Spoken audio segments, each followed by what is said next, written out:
What is up, everybody? Welcome to another episode of the Sean Jones NBA Show, recording this on Tuesday, January 21st. And today we're going to talk all things All-Star Game. Just going to chat through who I would select from both the East and the West. It is loaded in the NBA these days with how much talent there is, so it becomes very, very difficult to sift through who's going to make it and who's not. A lot of deserving candidates, a lot of criteria to go through. I mean, team success, individual production, perceived impact across the board on both ends. Like, there is just a lot to consider and a lot of guys to consider. So I'm going to do my absolute best to try to keep it as consistent and fair as possible with who I have in, but obviously there's probably going to be some fans that are disappointed that their guy doesn't make it. But that's just how it goes with how deep the NBA is. But with that said, let's go ahead and get right into it. So before I get into my all-star picks, we did just last minute, right before I was going to release this, have a trade that could have some pretty big implications across the board. The Phoenix Suns traded their 2031 future first-round pick unprotected to the Utah Jazz for 3 first-round picks. Those will come in 2025, 2027, and 2029. And those picks will be the worst of either Utah's, Minnesota's, or Cleveland's, since Utah had acquired those picks from Minnesota in the Gobert deal, and then those picks from Cleveland in the Donovan Mitchell deal. So on the Utah side, they are essentially gambling on Phoenix's downfall, which, based on how things have gone this season and the age of some of their top players and the lack of future assets that they have, or at least had before this, makes sense. I mean, I think the quality of that pick in 2031 could vastly outweigh the quantity of the other picks, especially considering it's the worst of the 3. So Utah still is going to have 2 first-round picks in all 3 of those years. They were slated to have 3. And so, look, it's a classic Danny Ainge move. He loves preying on teams' downfalls, which he is doing once again with Phoenix. And who knows where Utah will be at that point. But I think it's pretty safe to say that Phoenix is probably not going to be super competitive, but obviously you never know if they could sign somebody in free agency once some of these bigger salaries come off the books. But I think this deal, it is a home run for Utah, just because, look, what are a couple extra picks in the late 20s doing for you when you've already got multiple picks in those drafts anyway? On the Suns side of this, I think this is very obviously a precursor to another move, whether that be Jimmy Butler, whether it be getting off Nurkic's contract, whether it be just getting off Beal and consolidating that salary spot for more role players, maybe try to get under the apron, whatever it might be. I think this is not a deal they're just making in a vacuum. I think there's going to be additional context that's going to come out over the next week or so, and I think it'll make a lot more sense. But in theory, sending out 1 first-round pick for 3 first-round picks is good value in some ways. You know, Phoenix now has a first-round pick in every single draft until 2030. They have swaps out to other teams in 26, 28, and 30. And now they basically are the worst of the 3 in 25, 27, and 29. But for the next 6 drafts, they now have a first-round pick, which means not only can they trade the picks they just acquired, but they now can actually trade the picks that were previously locked in the even years, because those picks, based on the stipend rule, were not going to be able to be moved because they had already traded every other year's worth of draft picks. But now they have every year's picks. So they might end up keeping the picks they just acquired and end up sending out the picks that they already had but could not move previously. But regardless, Phoenix now has a first-round picks in the next 6 years. None of them are controlled by them. They're going to be probably somebody else's picks, most of them at least, depending on what happens with some of these swaps with some of the other teams they have, with Washington, Memphis. They've got a very complicated double, triple swaps on some of these picks. But as I mentioned, I think this is a move that you make in hopes to make a deal that follows it. And if I was a betting man, I would say the probability is pretty high that they're going to get Jimmy Butler at this point, because it seems like nobody else across the league wants to take on that headache without the assurances from him. And he's given no assurances to any team that he has any interest of playing anywhere except for Phoenix right now. And it's just going to be another one of those situations where the star ends up getting to the spot they want to get to. And recently that has been Phoenix regularly. But it sounds like it's going to have to be some sort of complicated 3, potentially 4, potentially 5 team deal, just because Miami doesn't want Bradley Beal. The Bucks have been linked to Beal as a team that could be interested in him. He was previously not super interested in them with the no trade clause, but with the writing on the wall in Phoenix, he might be more open to it now. I'm not sure if any of the other more preferred destinations are even going to be options for him, but that seems like the most logical thing to happen at this point. I'm sure Milwaukee's probably not as fun of a place to live for him and his family as Phoenix, but playing alongside Dame and Giannis, I'm sure is enticing to a degree. And I actually think it's a much better fit than him next to Booker and Durant, just because of the redundancy in skill sets and position that he has in Phoenix currently. So just given the whole situation and that Phoenix probably wants him gone, and he's not even starting games for them. The other night against Cleveland, he had only 4 shot attempts the entire game. Like, he looked super disengaged. He's been a pretty good professional about everything to this point, but that is the trade that I kind of think is going to happen from this, with Beal to the Bucks, Butler to Phoenix, and then there's probably going to be some 4th team that takes on Pat Connaughton's deal, which ends up putting the Bucks below the second apron, which then makes it possible for them to make this deal and aggregate salaries, because they technically would be below the second apron at that point. And look, Phoenix now has picks to move. They can give a pick to Miami. They can give a pick to Milwaukee. And so without this deal, it was really difficult to see how this happened, because any team taking on Beal probably needs a pick to sweeten them taking on that salary plus the no trade clause. Miami obviously wanted to get a pick back in Butler at a bare minimum, I'm sure. I'm sure they're more interested in taking on some combination of smaller salaries that Milwaukee has than Beal, or maybe there's a 4th or 5th team where they're taking on something from like Toronto, a Bruce Brown plus some other fillers, plus a pick from Phoenix, plus seconds. Like, who knows what it ends up looking like, but that would be my best guess at this. But Phoenix is probably going to have a leftover pick too, and they might package that with Nurkic to then maybe try to upgrade another spot, get off of his deal. And so from Phoenix's perspective, it's a bold move. It certainly is. There's no denying that. They're really, really going all in, doubling, tripling, quadrupling down on what they've got now to try to compete. They're a 500 team as we speak. They are in the back end of the play-in. So they're going to need to turn things around if they want to compete this season. And we just haven't seen them look anything more than a pretender over the last couple of years. Maybe Jimmy Butler changes that. I think he certainly helps. I think it's a step in the right direction, at least this season, if they get him. If they can turn Nurkic into another wing defender or shooter or some other rotation piece that can help them in that spot, I think that also helps, makes them marginally better.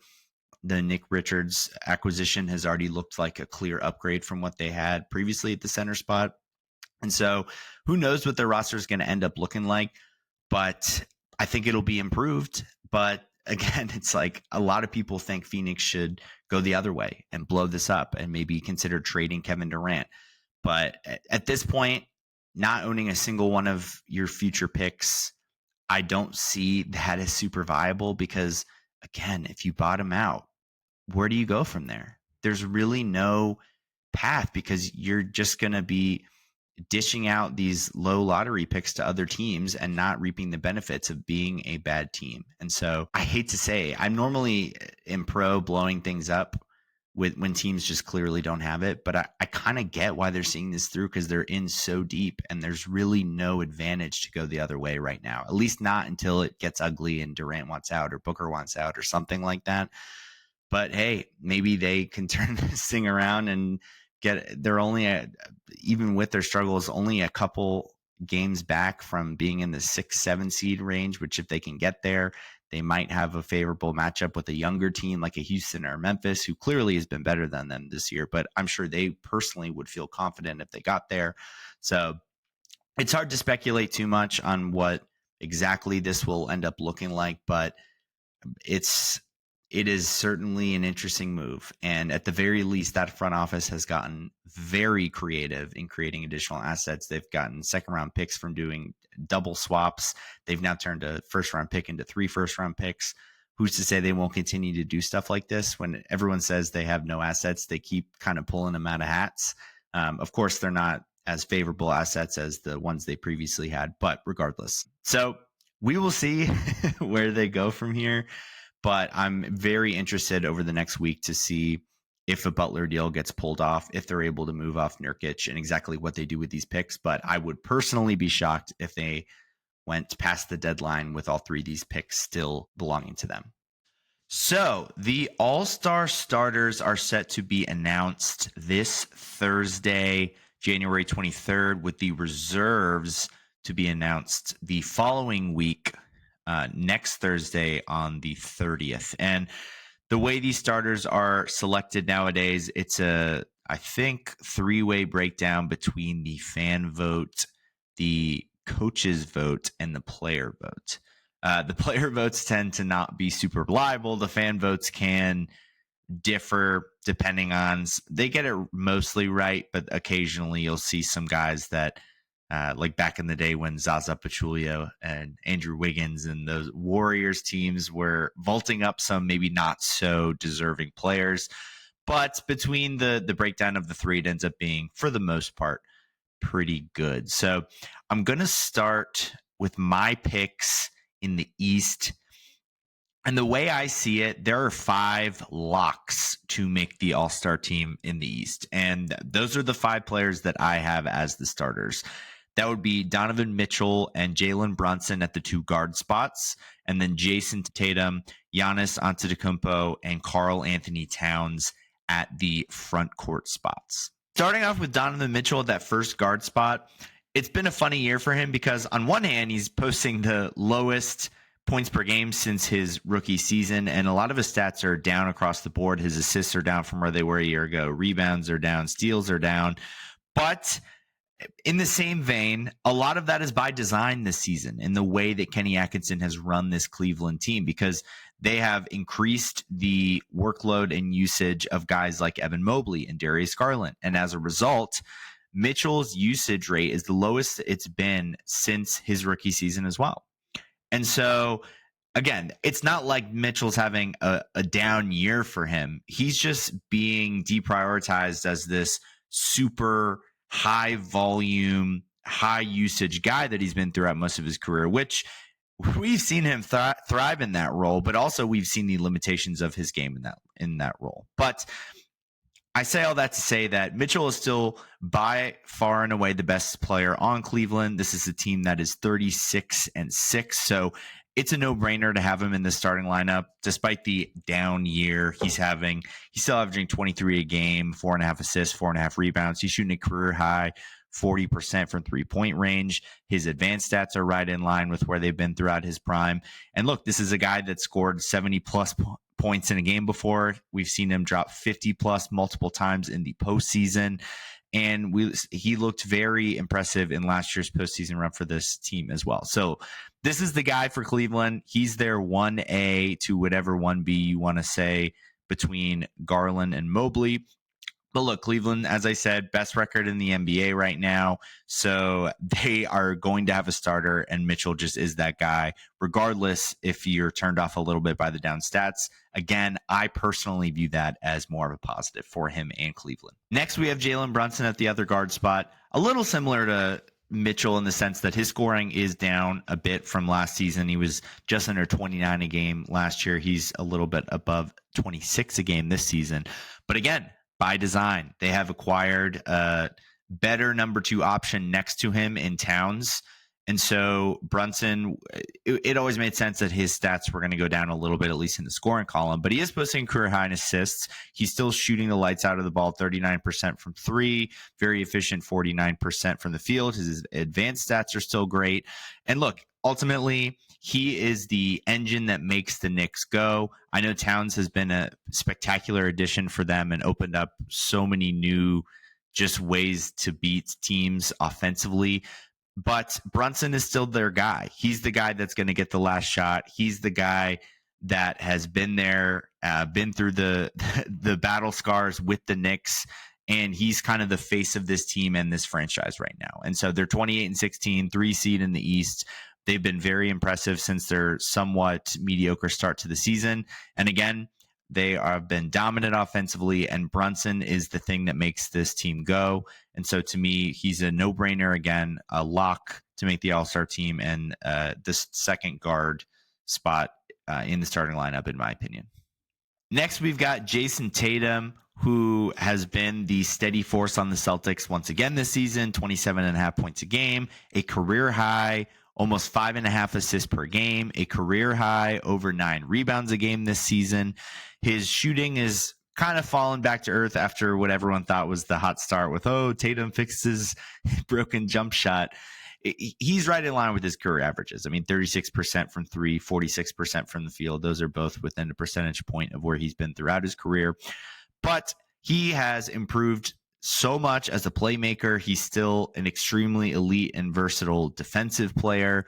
And with a lot of other guys on the Celtics having down seasons this year, between Drew Holiday not shooting it like he did last year, Jaylen Brown not looking quite as consistent as he had in the years past, Porzingis kind of throwing off the offense a little bit with his reintegration to the team. Tatum's been the steady force, and he has continued to be the best player on this team, a team that currently is the 2 seed in the East at 30-13, despite their semi-recent struggles. 30-13 doesn't look that bad when you take a step back at the grand scheme of things. They're still on pace to have a very dominant season. And look, to me, Boston's still the favorite in the East, and Tatum is one of, if not the number one reason why, because of his continued development offensively and his steadiness defensively and his durability and just all the things that come with Jason Tatum. And so right now he's been hovering in that top 5 MVP candidate for most of the year. Not sure he's ever going to actually get one of those, but he will continue to be in the conversation there. And as long as he continues to play how we know he can play and continues to stay healthy like he has throughout his entire career, Jason Tatum is just going to be a mainstay in the Eastern Conference All-Star game, and more likely than not, he's going to continue to be a starter as well.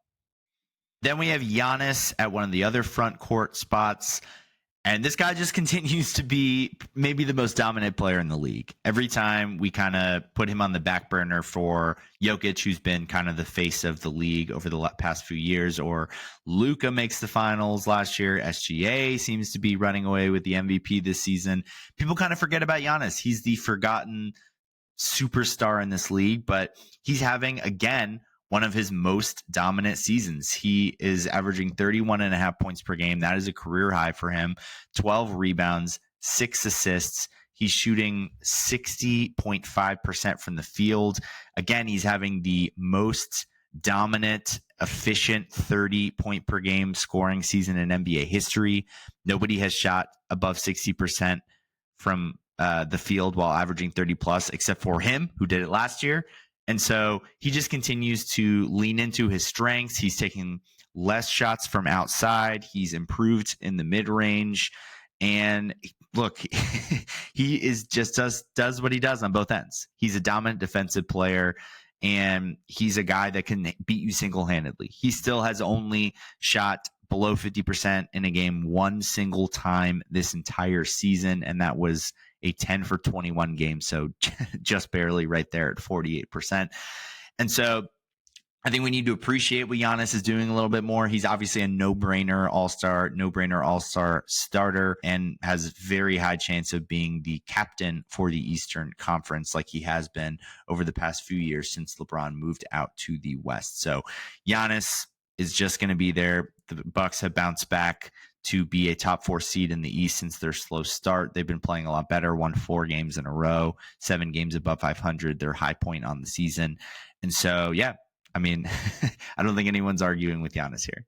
Then at the last front court spot in the starting lineup, I've got Karl Anthony Towns, who is having maybe the best year of his career in his first season in New York. He's averaging a career high 13.8 rebounds per game, 25 points per game, which is the second highest of his career. Did average higher than that one time in Minnesota, but that was, again, a year he only played 35 games. So in some ways, this is a career high points per game season for him as well.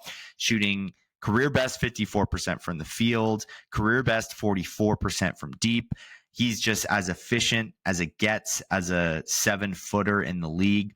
He's still not a perfect player.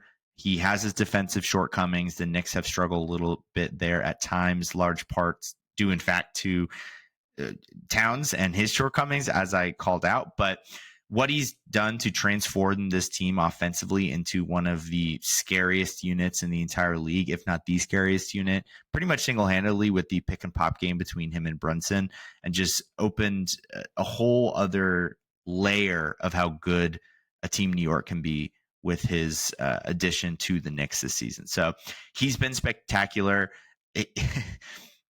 All of the takes about how Minnesota actually did pretty well in that trade that people were saying preseason looks silly now because this trade is as lopsided as it gets. Towns has proven to be not only an all-star player, but an all-NBA level player, a guy who, again, could be a top 15-ish guy in the league, and they didn't have to give much up for it when you look at the return between Randall having a very so-so season and looks like he's probably out the door in Minnesota soon.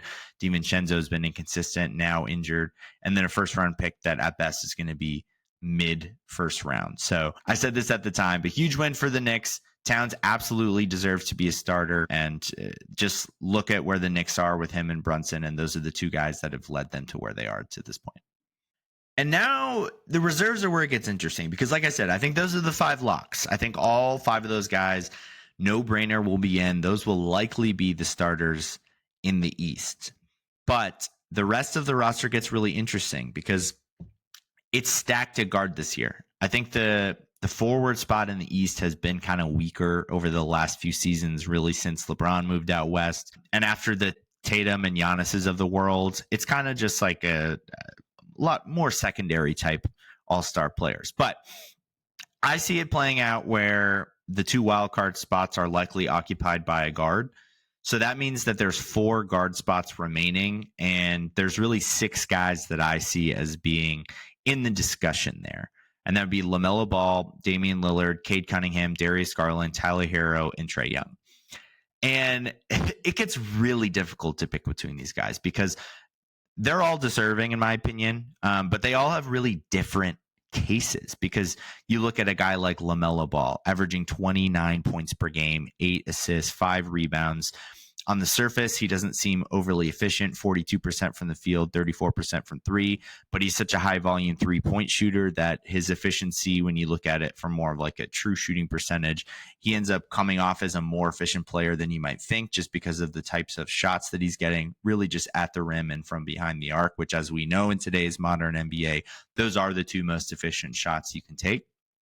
And so his volume is staggering, and the flashiness, the highlights, the just marketability of LaMelo is undeniable as well. However, like I said, he's a little bit inefficient. He's not a great defensive player, and the Hornets stink.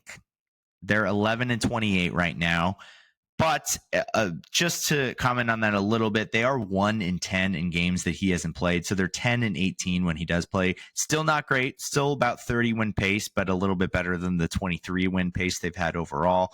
And so the argument against LaMelo is clear. I mean, they're a bottom feeder in the East. They're likely not going to be even competing for a play-in spot. And so how much do you weigh that with the clear dominant production we've seen out of him? Because if we're looking at just stats and volume and production, LaMelo is probably the leader among this group of guys, but his shortcomings are a little bit more glaring than some of the other guys, depending on what you value here.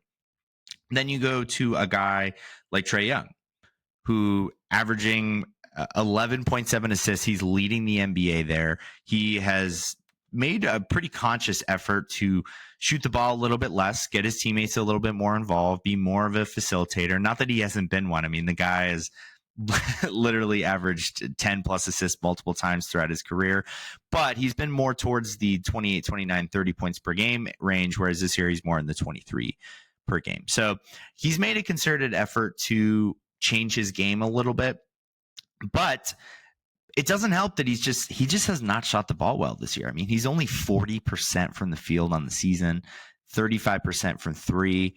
His advanced stats offensively don't look great just because of how inefficient he's been. I mean, he's only 56% true shooting, which is a little bit below league average. He's 115 offensive rating, which again, kind of league average. So he's being kind of weighed down by his poor shooting season, which we know he can shoot better than this. Throughout his career, he's been more of a 42, 43, 44% from the field player. And so it is just weird that you'd think taking less shots would lead to higher efficiency, but it's kind of been the opposite for him. But regardless, the Hawks look primed to make the postseason this year. They're the 6th seed right now. They've played particularly well against the really good teams. They've beaten Cleveland twice. They've beaten Boston twice. They've beaten the Knicks.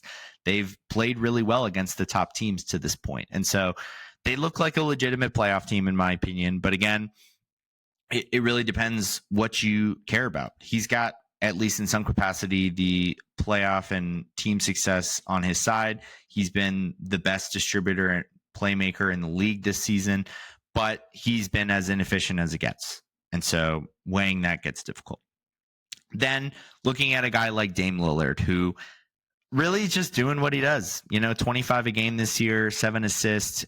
His stats are all up from last year across the board with his field goal percentage up, 3-point percentage up. He's back up really closer to where his career averages have been there, whereas he had a little bit of a down season last year. But him and Giannis are really the entire Bucks team. They're a top 4 seed, and without Dame, they wouldn't be sniffing that because Giannis just doesn't have the support otherwise on that roster. The role players have been a mixed bag at best. Middleton has been a shell of himself and really has only played a small portion of the season to this point because of his double ankle surgery in the offseason. But look, Dame is not going to jump off the screen as flashy just because he's been around for so long. He's been so consistent. But I think Dame has a really good case. 25-7, as I mentioned, top 4 seed in the East. His defense is still not great and probably never will be. But the advanced stats suggest that he's having a very solid season once again. Then there's 3 names that are a little bit newer to the conversation here with Cade, Darius Garland, and Tyler Hero. Starting out with Tyler Hero, he's averaging 24 points, 5.7 rebounds, 5 assists a game, career high in field goal percentage at 48%, career high in 3-point percentage at 41%. He's shooting 87% from the free throw line. He's having far and away his best season across the board, and a lot of it just has to do with his increased efficiency. And I really never believed that he would be anything more than a high volume spark plug scorer off the bench. He obviously has won a 6th Man of the Year award in the past.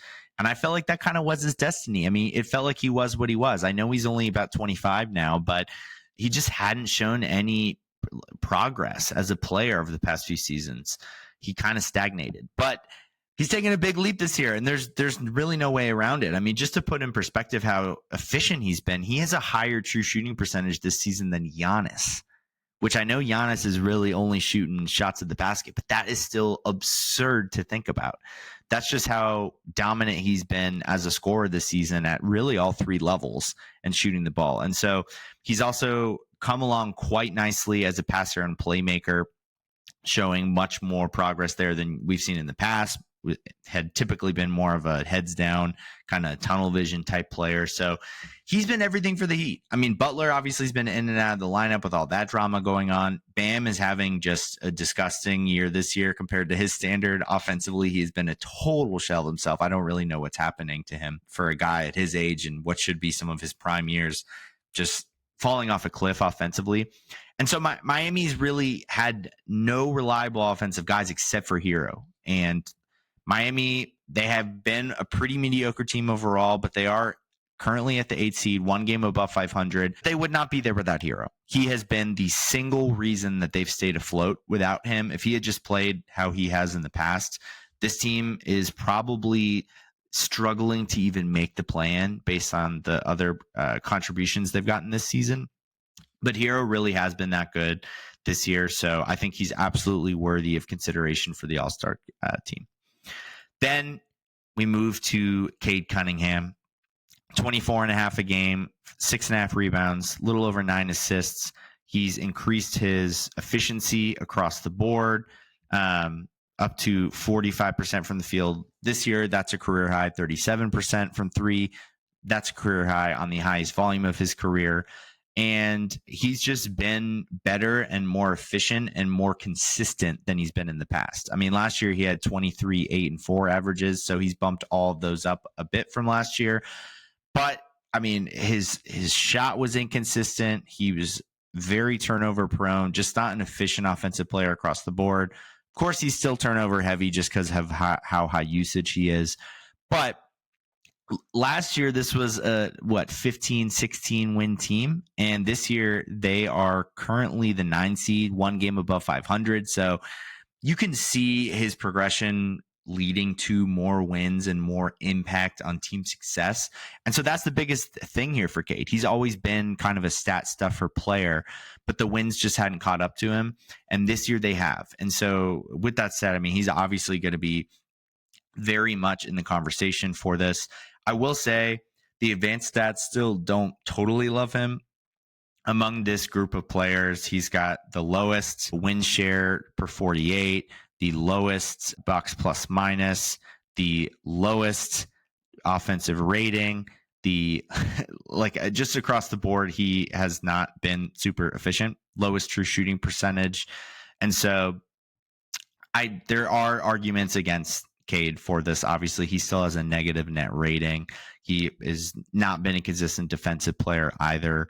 But it's hard to argue with the production, similar to LaMelo Ball, but at least Cade's got a little bit more of the wins under his belt. So there's a real case for him. And then lastly, Darius Garland, averaging 21 points, a little under 7 assists. But look, this guy is 0.2 of a percentage point away from having a 50, 40, 90 season this year. He's shooting 43% from deep, 90% from the line. Again, just under 50% from the field. So he's been uber efficient. And if you watch him this year, he looks like a totally different player from last year. He's taken on much more responsibility in that offense. They're much less Mitchell reliant than they've been in the past. And they've kind of handed the keys to Garland. I mean, it's not like his stats have ballooned well above where they've been in the past, because we've seen him average similar stuff to this. But the efficiency is what's major in terms of his development here, because he is a deadly scorer at all 3 levels. He's a good finisher. He is just impossible to guard in the little floater range, in the mid range near the paint or the free throw line or the elbow. And then he's just a knockdown shooter from outside. He's also a super good distributor. I think those assists would be a lot higher if he didn't have a guy like Mitchell on his team. I could see him in the 8-9 assists range if he kind of got handed the keys even more.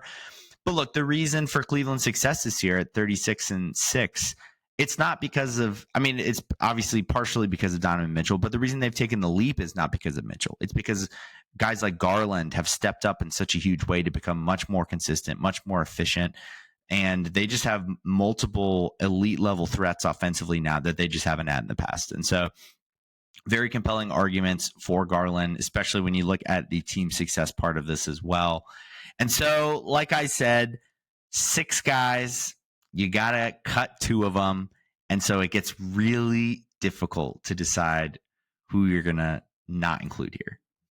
So ultimately where I landed is having Trae Young not make the All-Star team this year. And I think part of that is because I'm not sure the Hawks are good enough to have 2 guys make it in this season. And I think there's another guy on Atlanta that is at least equally as deserving as Trae, and I'll get to that later when I get to the forward spot. So I feel a little bit more okay leaving Trae off of this. And then the other player that I decided to not have on is Darius Garland, which really, this was really difficult because I really wanted to get him on, but ultimately the tiebreaker for me was that Cleveland already is going to get 2 guys, in my opinion. And so having 3 it doesn't happen very often. And of course, teams don't go 36-6 very often. So if there was ever a year to have 3 from one team, this might be that year. So I totally understand that line of thinking. But look, I really wanted to reward Hero because I think the leap he's made is as significant as anybody in the league this year. I know he won't really get much attention for most improved player, but to me, he should be in that conversation. I think he has been spectacular, and I think the Heat would be just in a very bad spot if he had not taken this jump this year. Then I think Dame is just deserving. He's a vet. He's consistent. The Bucks are a top 4 seed. I think they are worthy of having 2, and so I wanted to reward Dame because look, it's not like he's putting up stats majorly different from what he was doing when he was a no-brainer lock every other year he had made the All-Star team. So I think Dame gets in. And then with Cade and LaMelo, they both not super efficient, both big, high volume production stats. Cade, the team success, I think, is an easy one to say that, okay, he should at least get in because the Pistons, as a 8 or 9 seed, he's basically been a one-man show for them. And so I think he gets in. And then between LaMelo and Garland, I mean, I just think it's really hard to look at a guy averaging 29, 8, and 5. I know they aren't very good, but I don't think the reason they're not very good is because him. They're 1-10 in the games he hasn't played this season. And I think he's just been spectacular. I think he passes the eye test. I think the production, it doesn't feel empty when you watch the games. It feels like a loud 29 points per game. And I just think he's having a big impact on the Hornets. I think that the reason they're losing is for other reasons. I think this roster is subpar. I think that they're not a good defensive team. They don't have good defensive personnel, which of course Paul's not absolved of that, but he's not the main driving force behind it. They also have had a lot of injuries between LaMelo missing 11 games. Brandon Miller's now out indefinitely. Mark Williams has struggled to stay on the court, but I think Paul is deserving. If he's not going to make the team, averaging 29, 8, and 5. I'm not sure when he's going to. So I love Garland. It's a really, really tough cut for me. But ultimately, I think Cleveland getting at least 2 in is going to happen. And so the 3 becomes more of a, do you want to reward a guy having a great season like LaMelo Ball, or do you want to give Cleveland as a team 3 All-Stars because of how great they've been? And so ultimately, I just went with having more representatives from different teams in, but I totally understand any line of thinking. I think you could take any of these 4 or any 4 of these 6, and there's a logical argument behind it. I think Trey's inefficiencies and the fact that there will probably be another Hawk on the team is what had me leave him out. And then with Garland, it really came down to his production is probably the lowest of anybody in this group. And his team's already going to have 2 other guys that make it. So those were sort of my thought process. But again, like I said, it's really difficult. And I think there's a case for any of these guys. Moving over to the reserved front court options. And there's 3 spots here. Obviously, I mentioned that I have both the wild card spots going to guards. I just think the guard group is deeper in the East this season, as it has been for really over the past few years. But especially with guys like Noah Embiid in the picture this year, there's just less standout front court players. So I've identified really 4 guys for these 3 spots. I do want to just call out that Franz Wagner definitely would have been in my group had he not gotten hurt, but he's only played 25 games. There's no real clear timetable for his return right now. And so I just don't think he's going to have played enough games by the time the All-Star game rolls around. So I would not include him right now. If you wanted to include him and then have someone replace him, that way we can just get more guys in, I'm all for that. But to me, he would be the number 1 option among the group of guys I'm going to read out if he had stayed healthy, just because of how spectacular he had been, especially once Paolo went down, career highs across the board. And look, he was just showing the kind of on-ball creator and scorer that he can be that I'm not sure we thought he could be. And he was not only keeping Orlando afloat, but had them ascending in the East.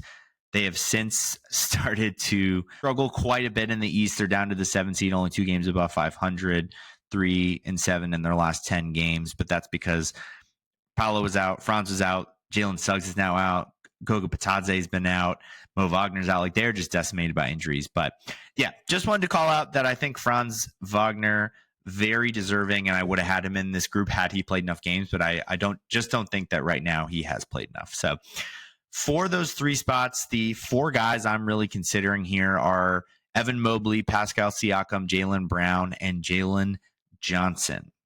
I think all these guys have some varying levels of cases here. I think Mobley's probably the most clear-cut no-brainer in, because as I mentioned with the Garland piece of it, Cleveland has to get minimum 2 guys in, and Mobley to me has been their second best / most impactful player. His stats don't pop off the screen, but 19 a game, 9 rebounds, 3 assists. He's shooting 57% from the field. He's up to 42% from 3, and that is doubling the volume in terms of shot attempts from deep as he had last year. So he has been a more willing shooter. He has been knocking it down from out there. He's uber efficient offensively, and he continues to be dominant defensively. Just a great 2-way player, and he's taken on more of a role offensively, more responsibility. He looks a little bit more comfortable. He was quite deferential, if you will, in the past offensively, where didn't really look like he wanted to force things and just wasn't super comfortable as a shot creator. And of course, he still has a lot of progress to go in that department, but he's looked better there and just a more willing scorer and shooter. And just given how good Cleveland's been at 36-6, I think it's just no question that Mobley has to get in, because I think he's their at least the second most impactful player this season, just because of what he does defensively along with his offensive contributions, whereas Garland is really mostly contributing on the offensive end, and then Mitchell obviously is kind of the guy that gets things going for them. Then Pascal Siakam, he's actually having like quietly his most efficient season in his prime. I mean, he's 20 a game, 7 rebounds, just at 3.5 assists, but he's shooting a career high 41% from 3 this season. He's never even been higher than 37 in the past. So he's just been shooting way better than he has at any point in his career. It's led to a very efficient overall season from the field as well. I mean, he's 52% from the field overall. So 50, 40, 75 season for him. And look, he's never going to be the sexy pick. He's never going to be the flashy pick, but he's a Swiss Army knife type guy. I mean, he does it all. He contributes defensively as a solid on-ball defender, as well as just a guy that knows how to be in the right spots.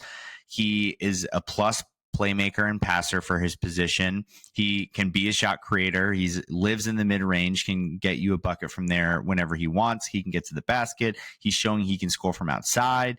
He's a decent rebounder for his size. Like, he just does everything. And Indiana has worked their way up to the 5 seed in the Eastern Conference at this point after their slow start. And look, Tyrese Halliburton has just not been that good this year compared to what we've seen in the past. And I think Siakam has been their best player, their most reliable player, their most consistent player. He plays both ends, unlike Halliburton, who is one of the worst defensive players in the league, honestly. And so I think they deserve a representative. I think Siakam has to be that guy. And so, yeah, I've got him firmly in the discussion for these front court spots. Then move to Jalen Johnson, who is the other Hawk I was mentioning outside of Trae Young that I think is very worthy. He's averaging 19 points, 10 rebounds, 5 assists. The only other players who are matching those numbers in the league right now are Domantas Sabonis, Nikola Jokic, and Giannis. So he's in good company with the kind of production he's having, especially for a guy at his size, at his position. And he has improved his shot. It's still not great, 33% from deep, but he's still pretty efficient overall, shooting above 50% from the field.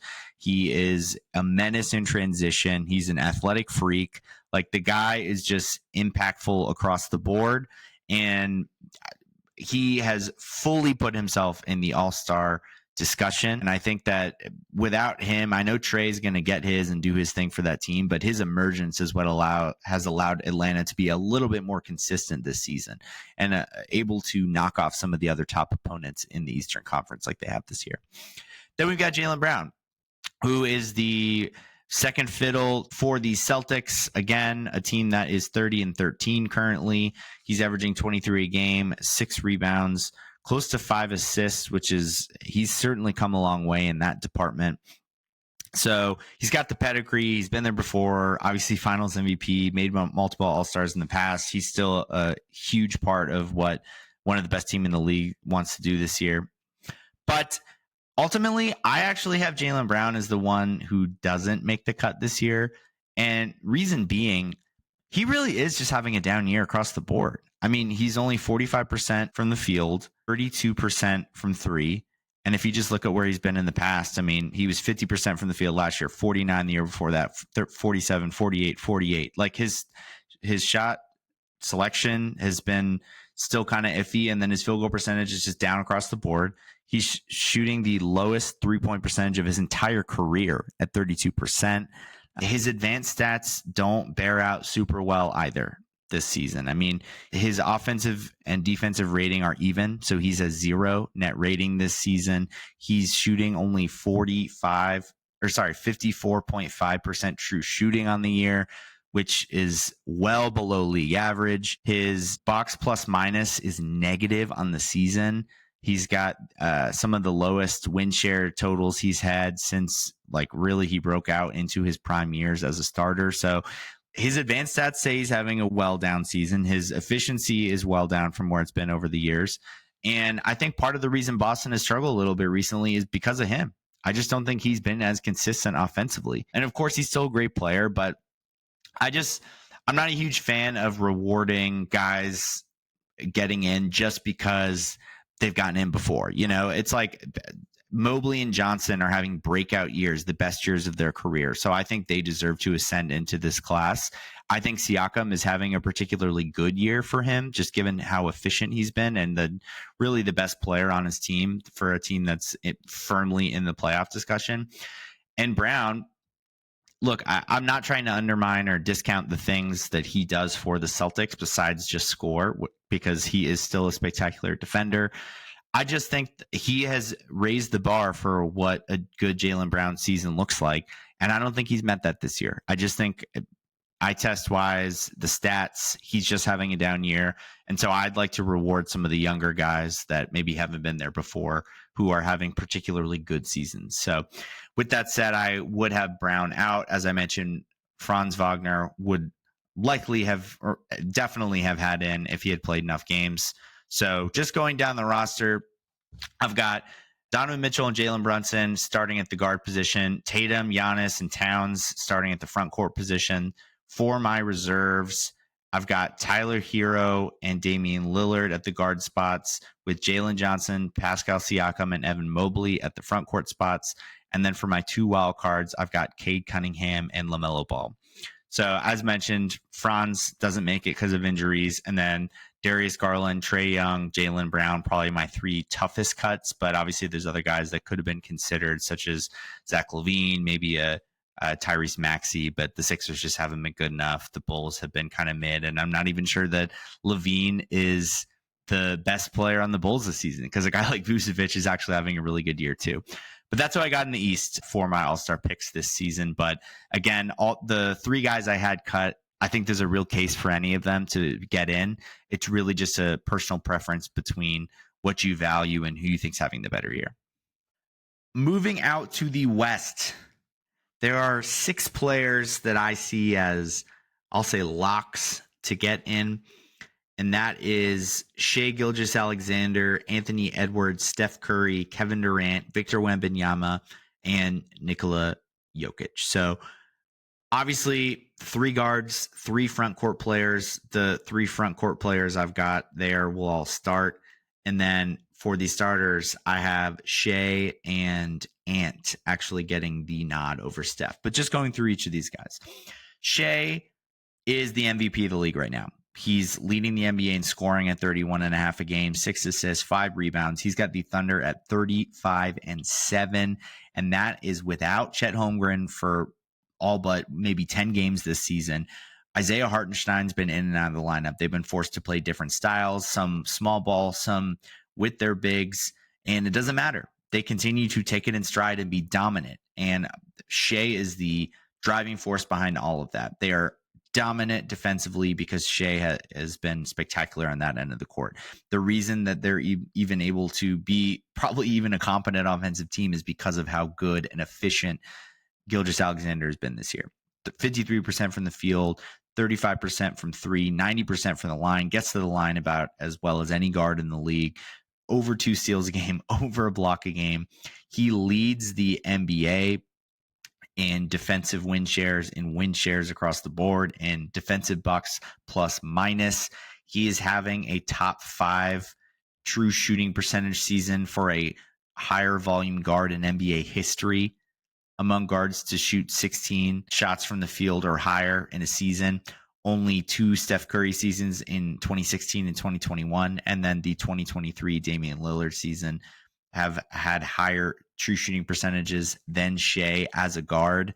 So he's been spectacular there, 64.4%. Again, that's higher than guys like Giannis, other notoriously efficient players. He's just been spectacular in every possible way. And so there's obviously no no argument against him not being started because he's probably the MVP right now.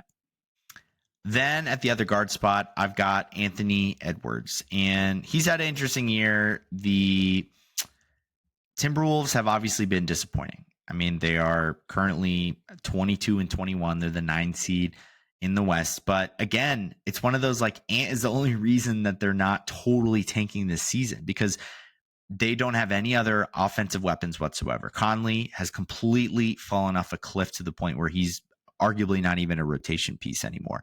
Randall's been a clunky fit at best. He's getting benched in crunch time consistently in games recently. Gobert, obviously not a factor offensively.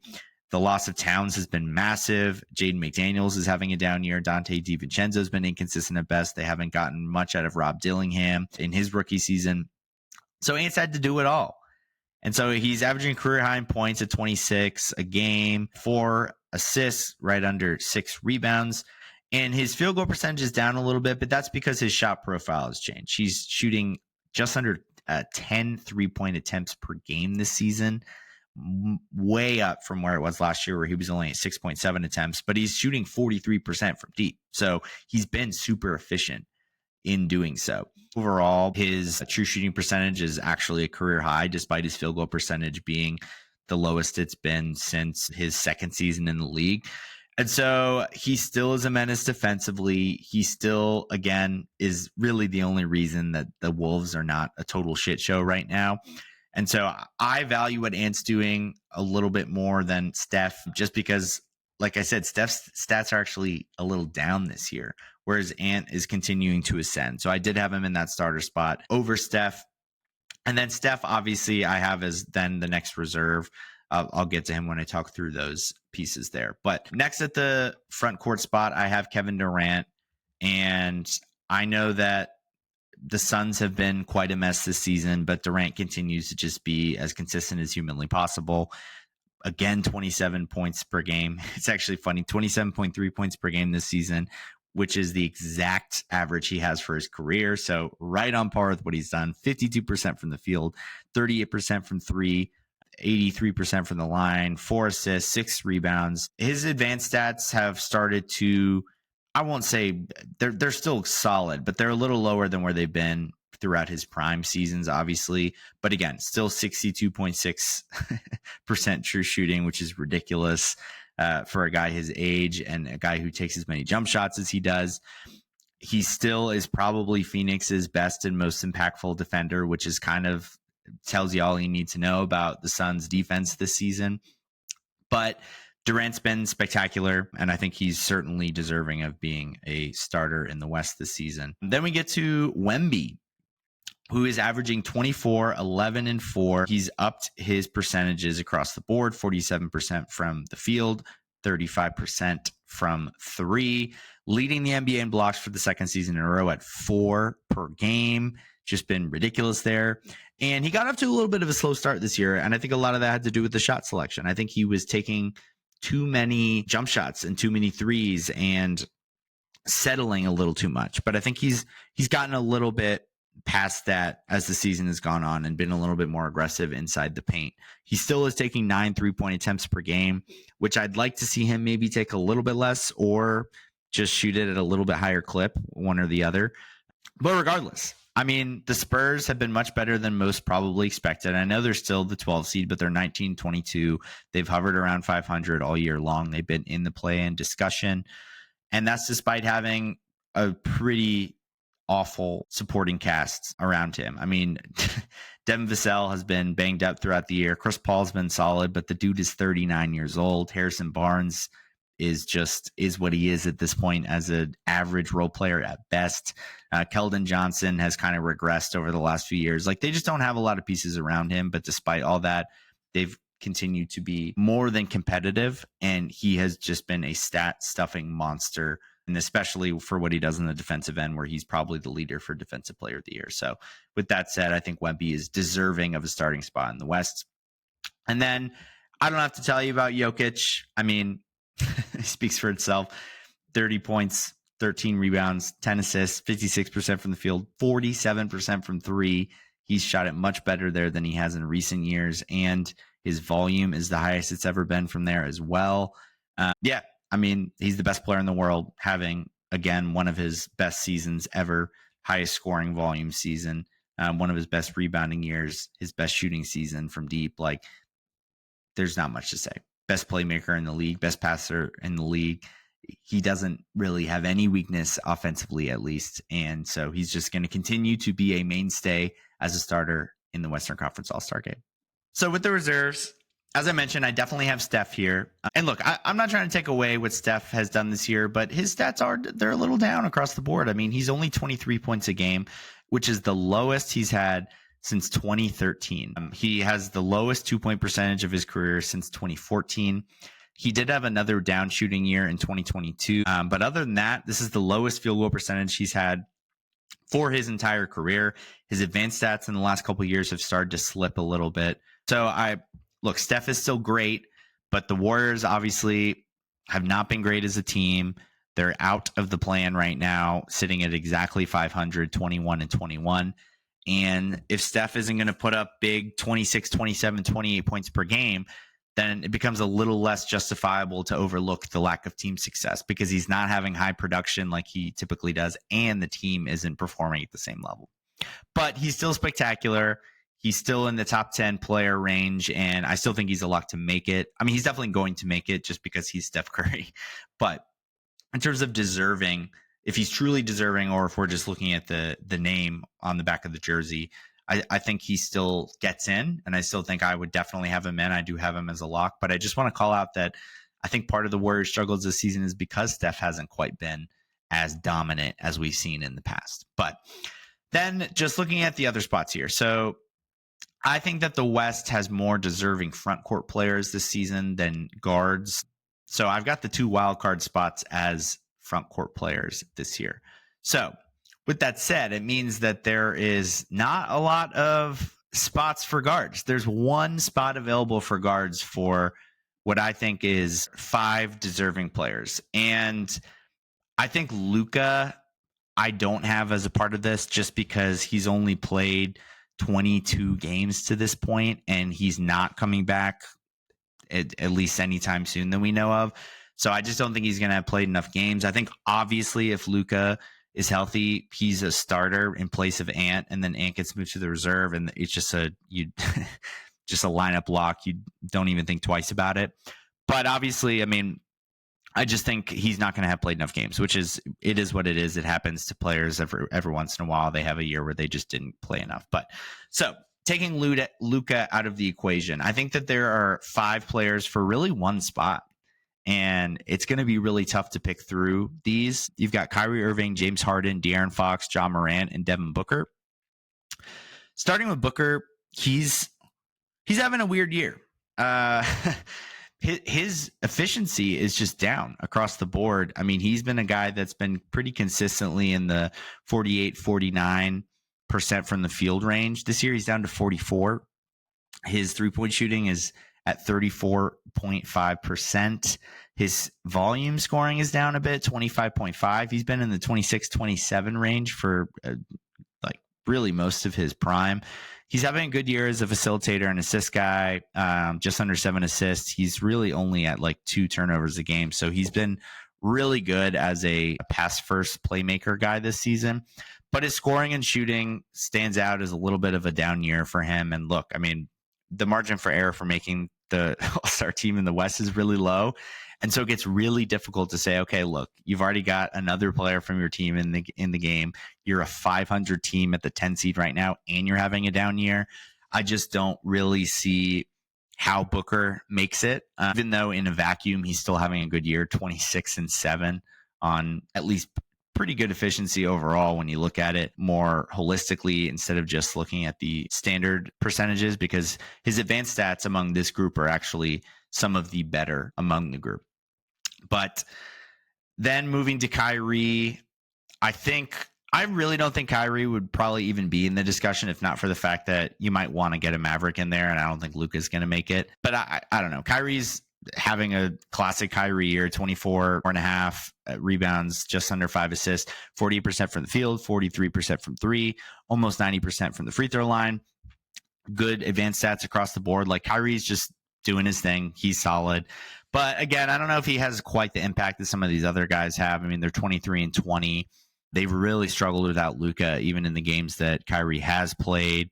And so he is still more of the second fiddle. So to me, I think it's Kyrie's certainly an honorable mention, but I don't know if I would fully have him in unless you just really decide we got to get a Maverick in there. But look, they're 23-20. So I don't think you need to have a Maverick in there. I mean, they just haven't been super impressive especially compared to expectations.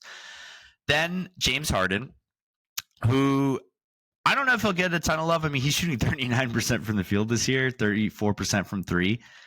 But look, the Clippers have been in the playoff picture virtually all season long. They're the 5 seed right now, 24-18. Kawhi just came back. He's still on a major minutes restriction, and Harden has been the only reason this team has stayed afloat offensively outside of Norman Powell, who's been a revelation, but I wouldn't quite put him in the All-Star discussion. Harden is the thing that makes his team go offensively. He is not perfect, but they would not get many good looks if they didn't have him running the show for them. And so I think he at least just needs to be mentioned, because I wouldn't put it past him if he got in. I think it'd be relatively deserving. I think it's just a tough group to be a part of, because there's not a lot of spots and there's a lot of guys deserving. So, but I think Harden should be in the discussion. Then you've got De'Aaron Fox, 26 a game, 5 rebounds, 6 assists, 48% from the field, 32% from deep. I do have another king that I think is more deserving, and so I just can't really justify 2 kings when their record is 22-20. And so, yeah, I think Fox is having a good year, but I don't think he's the best player on his own team. And until recently, they had really, really struggled under Mike Brown before they fired him and Doug Christie took over. And look, Fox is still a solid player, but there has been the weird trade rumor stuff surrounding him. And I still think he struggles as an outside shooter. He's not always super engaged defensively. And so I don't know. I'm not sure he's the most deserving among this list either. Not typically a big Fox guy. And then John Morant is the last one. So his stats are by far the most modest here. 21 a game, 4 rebounds, 8 assists, over a steal, 45% from the field, 30% from three. And he's missed some games too. Only 25 games played this season. But ultimately, I do think that the Grizzlies just need to have a representative. They're 28-15, only a half game out of the 2 seed right now. They've been a top 3 seed for virtually the whole season. I know it's been a bit of a by committee approach for them, but they got to have somebody in. John Morant is still their best player. I know Jaren Jackson Jr. has had a really good year, but I just don't see him getting in over some of the other competition at the front court spots. And so I do have Ja as the second guard, kind of by default, just because of team success, which I know is kind of a cop-out when you look across the board and you're like, well, Booker's got better numbers pretty much completely across the board. Fox has better numbers completely across the board. Kyrie has been much more efficient. Harden has been more impactful to his team. I understand all those arguments, but again, Ja's the best player on a team that's been a top 3 seed in the West all season long, and so they've got to have a representative, and so I ended up just going with Ja as the guy at the guard spot there. Then moving to the front court in the West, and we've got 3 spots in the reserves plus the 2 wild cards, so 5 spots, and I've got 6 guys that I think are at least somewhat deserving here. So really only need to make 1 cut because I think everybody else here deserves to get in. Starting with Domantas Sabonis, who has been just spectacular. The heart and soul of the Kings. Every time people criticize him and point out a point of his game that he needs to work on, he does just that. He's shooting a ridiculous 48% from three this season. That is first in the entire NBA. After being told that he wasn't a floor spacer, not a rim protector, can't be a good center in the NBA on a winning team. Well, he still struggles at times defensively, but he has certainly silenced the haters as a floor spacer, and he's having the first ever 60% plus from the field season and 40 plus percent from three, at least among qualifying players. So he's been crazy, ridiculously efficient, on top of being still an elite rebounder, 14 a game on the season, still a great distributor, 6 assists on the season, 21 a game as a scorer. Like, the guy just does it all, especially on the offensive end. And he's a great screen setter, and he's been more willing to shoot. And like, there's just no way around it. This dude is an all-star, and he got snubbed last year, but I don't think he will this year. They've played really well recently. He's been a big part of that. He is the engine that gets this team going. He is the hub for them offensively. So I just don't see how you could leave Sabonis out at this point, just given the season he's having and just how spectacular he's been. Then moving to Alperen Şengün, who I think deserves to be in this year. And again, he's having a little bit of a down season compared to last year. I mean, he still has good stats across the board, but his points are down. His field goal percentage is pretty significantly down. He's been just less efficient. He has not shot the ball well from outside, but even all with that, he's still 19 a game, 10.5 rebounds, 5 assists, still 49% from the field. But more importantly, the Rockets are the number 2 team in the West. They're 28-14.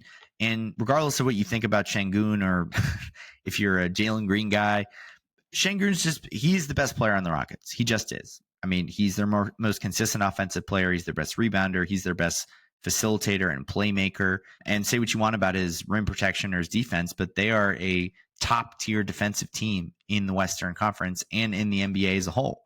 And so he's clearly not some huge liability defensively if they're able to be so good with him anchoring that. And so somebody has to get in for Houston. And so I think that Şengün is the guy there. But moving on to Anthony Davis, who has probably been the best player on the Lakers this year. 26 a game, just under 12 rebounds, 3.5 assists, 52% from the field.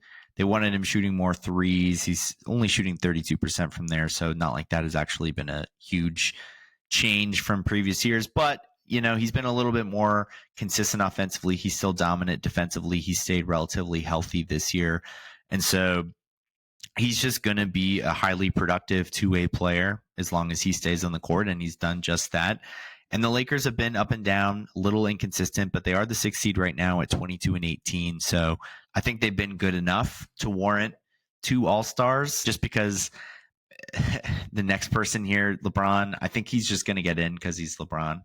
But also, I do think he's been very solid this year. I mean, his scoring is down, only 23.8 points per game, lowest since his rookie season. But still, he's up right at 9 assists a game, 7 rebounds. He's 51% from the field, 40% from three. He has shot the hell out of the ball over the past 2 seasons, much better than really we've seen out of his whole career. He's turned into a pretty reliable 3-point shooter just in the last 2 seasons combined, shooting 40.7% on 5 attempts a game.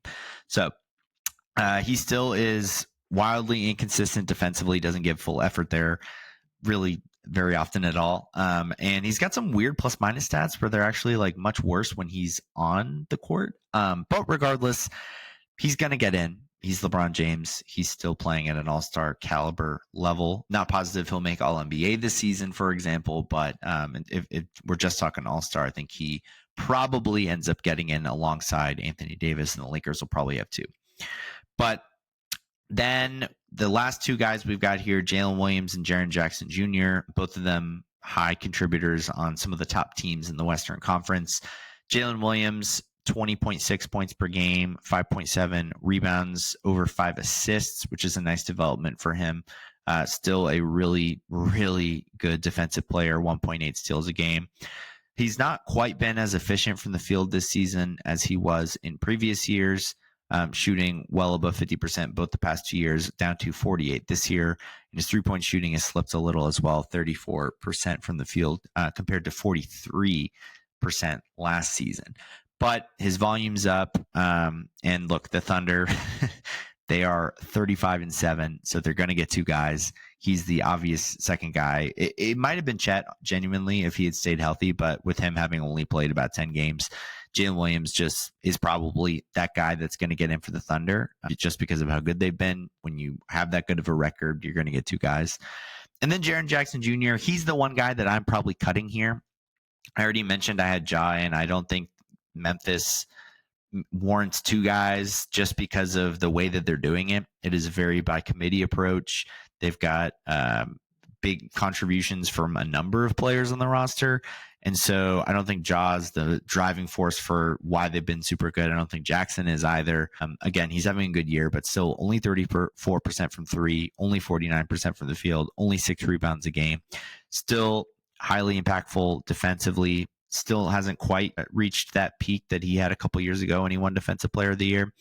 But regardless, I think that neither of them are having overwhelming seasons to the point where they get both of them in. So I'm going to lean Ja just because I think he ultimately still is clearly their best player, despite the fact that his numbers aren't as great as we've seen him in the past. And so I feel okay leaving Jackson out, just given the high performance of the other guys on this list. So just to recap, at the starter spots, we've got Shai Gilgeous-Alexander and Anthony Edwards at guard, Kevin Durant and Wemby and Jokic at the front court spots, then Ja and Steph at the reserve guards, Jalen Williams, Anthony Davis, and Domantas Sabonis at the reserve front court spots, and then 2 wildcard spots will go to Alperen Şengün and LeBron James, with the toughest cuts being Devin Booker, De'Aaron Fox, James Harden, Kyrie Irving, and Jaren Jackson Jr., and then obviously Luka, who just has not played enough games to warrant legitimate consideration. So those are my all-star picks. Again, like the East, I think that there's a real argument to be made for a lot of the guys I don't have in there. I mean, a lot of them have highly productive seasons, highly impactful seasons, but there's only so many spots. And so every year there's going to be some guys that don't get in. Like, I just don't see how you don't have 2 Thunder players. I don't see how you don't have at least 1 Rocket player in there. I don't see how you don't have 2 Cavaliers. Like, it's just, for every one of those guys that gets in, somebody's got to miss. And so unfortunately that is just how it goes. We'll see how it plays out. Those would be my picks as of right now. But hey, I mean, I might be swayed over the next week or two if somebody gets hurt or if somebody starts to play really well or vice versa, but we'll see. And that's going to do it for this episode of the Sean Jones NBA Show. As I mentioned, the All-Star reserves will be announced next Thursday. The All-Star starters will be announced this Thursday. So we'll see who actually makes the team. These are my picks as of right now. But the All-Star break is approaching about mid-February, but even before then, we will have the trade deadline, which is, I believe, February 6th. So we should start to see some dominoes fall. It may not be until right up at that date, but I'm sure we'll see some trades before then.